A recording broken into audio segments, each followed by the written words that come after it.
We are headed towards an all-digital future, and Warner Brothers Discovery has been making some awful decisions lately, but they have yet again, because Adult Swim games are seemingly in trouble as numerous titles they've published are being delisted by Warner Bros. I have a few things to show off, but before we get into the topic, if you enjoy the content I create, check out the links in the description, follow me on social media, and consider supporting through Patreon or through YouTube memberships. Now, I wanted to primarily reference this Niche Gamer article.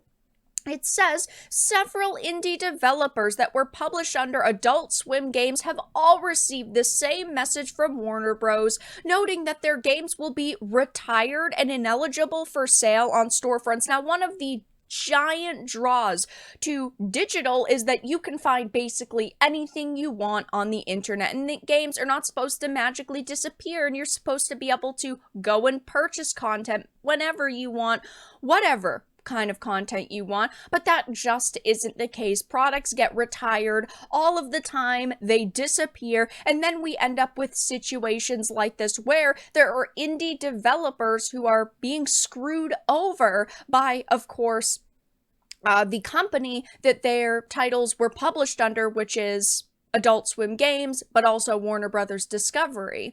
It says what's more is that the developers have been refused the option to transfer publishing to themselves so they can self-publish and continue selling the games that they developed and legally own. Now, if Warner Brothers Discovery simply wanted to wipe their hands clean of Adult Swim games, okay, there are plenty of options where you could not screw over the developers, but of course, the one situation where they can, they're taking it, and that's what they're doing. There has been so many people on social media bringing, this up and calling attention to this situation for the developers who they are outright ignoring, and they still are, and it's such a sad situation to see. Of course, when you put hundreds to thousands of hours into a product, whether you are an indie developer or not, you should be given the opportunity to speak to the company in charge, and they're not. Warner Brothers Discovery, again, is completely ignoring the developers involved in this situation. It says Warner Bros. Discovery has informed me that they will be retiring my game, Small Radios, Big Televisions, from both Steam and PS4 stores, and indie dev Owen Deary said, "I've made it free to download here. Thank you all for your support." But that's the problem, is that they cannot sell their product that they had worked on, that they could have still been bringing some funds in with. Of course, when a game is years and years old, the numbers dwindle and people are not purchasing it as if it had just released, but at the same time, they still could have been making the occasional sales from it, and those do add up.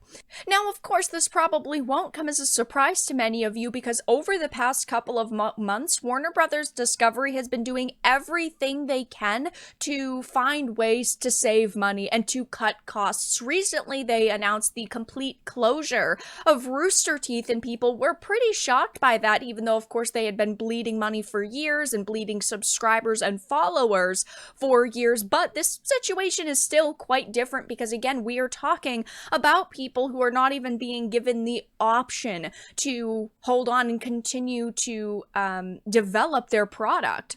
And obviously, I love physical products. I wish that most games still came out physically, but at the same time, I understand the indie scene today wouldn't be nearly as big or as accessible if digital storefronts didn't exist, because there's a lot of small developers that just don't have the money to get their games put on any sort of physical media for, say, like a console. For the PC, there is no physical media, but the consoles do still have it, and the only time we see some of these indie games get made into physical media is through companies like Limited Run or Strictly Limited. But this is why an all-digital future is scary, because you don't actually control what you thought you owned. It says that game remains available to purchase on both Steam and the PlayStation Store, but only for 60 days, and after that, they will no longer be able to be transferred the game or future sale due to internal business changes at the publisher. Another game, Fist Puncher, is also getting delisted and will be retired in the next 2 months. That developer confirmed their request to transfer the game's Steam page to their own publisher page was rejected, even though it would take minutes to complete the process. So it sounds like these games are just going to go to the void, and it's such a shame, because I would understand if the developers were no longer interested in working on the title because it's been years since the game released, but in a lot of these cases there are groups of people who are passionate about the project still and would be happy to take over leadership on it and happy to continue to publish it under their own page and continue to be able to work on it, but that is not what is happening. One of the developers actually was told that Warner made the universal decision not to transfer the games back to the original studios and do not have the resources to do so. So it seems like one day they just up and fired everybody affiliated with Adult Swim games, and that was that. They dropped it, and then all of the other developers, like with Fist Puncher, we're told, oh yes, this is the situation that we're currently in, and there's nothing that we can do to change your situation or our situation. Again, Warner Brothers has definitely been going through a lot of cost-cutting measures, but they should be trying to do things in the most professional way possible, and they're definitely not judging by all of these statements. This is incredibly disappointing, Matt Kane from Team 2 Bit said.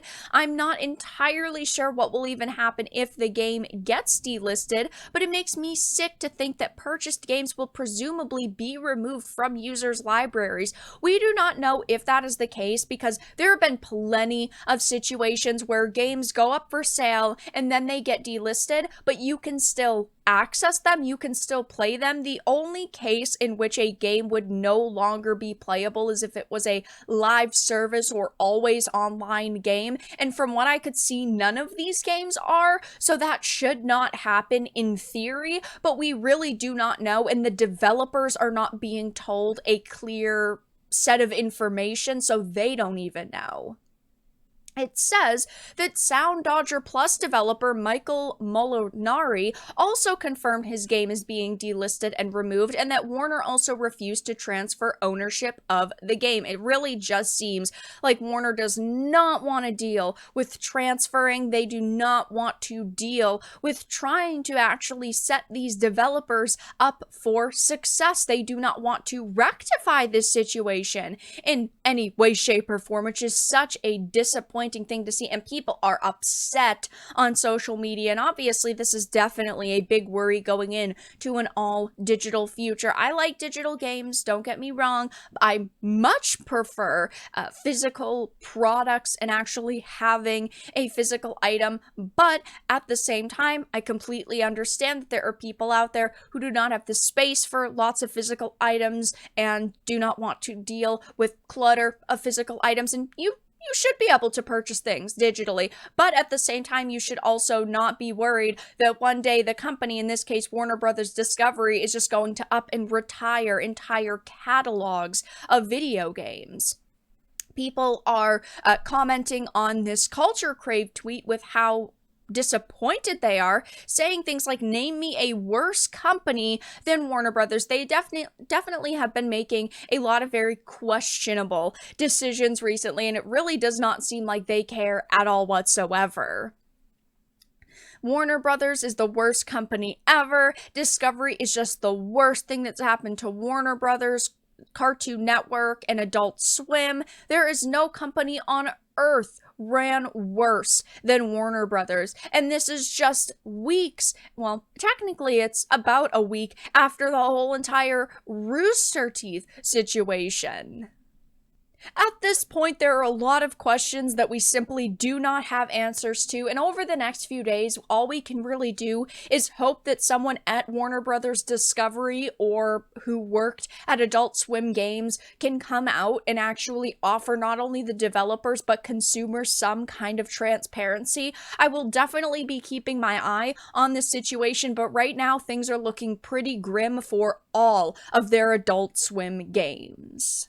But that's all that I really had to discuss in this video. Let everyone know your thoughts in the comment section down below. If you enjoyed this and of course found it important and informative, make sure to give it a like, share it, and subscribe to the channel. And of course, if you didn't, make sure to give it a dislike. I appreciate your support either way, but I will talk to you all again in the next video really soon.